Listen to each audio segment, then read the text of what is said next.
South Africa's debt is continuing to worsen. We've actually signed, of course, a multi-year loan agreement with the World Bank, with Germany and the African Development Bank. 34 billion rand is the amount. It's meant to now shift the country towards renewable energy. I say this, of course, with no sense of irony that we're now in stage 4 blackouts from early this morning.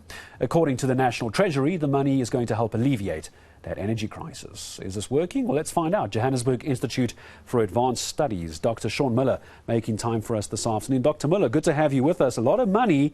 I'm not seeing much squeeze for the juice at the moment, or juice for the squeeze. I mean, this isn't really working out for us, is it?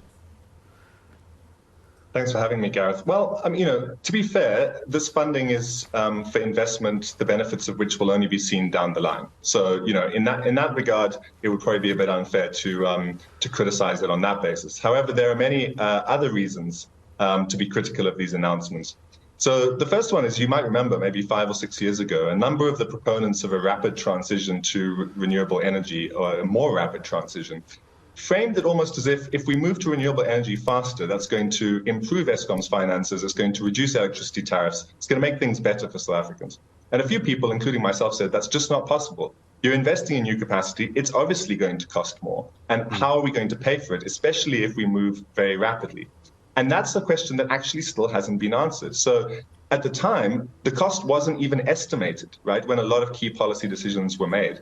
Now, if you look at the Just Energy Transition Plan, the estimate is about 1.5 trillion rand. Okay, so when you look at this 34 billion, you've got to bear in mind that actually what we need is financing of 1.5 trillion. But even that is not the biggest problem. The biggest problem is, and again, this hasn't been answered, who's going to pay for it when those debt costs come due? Well, I suppose I could take one guess and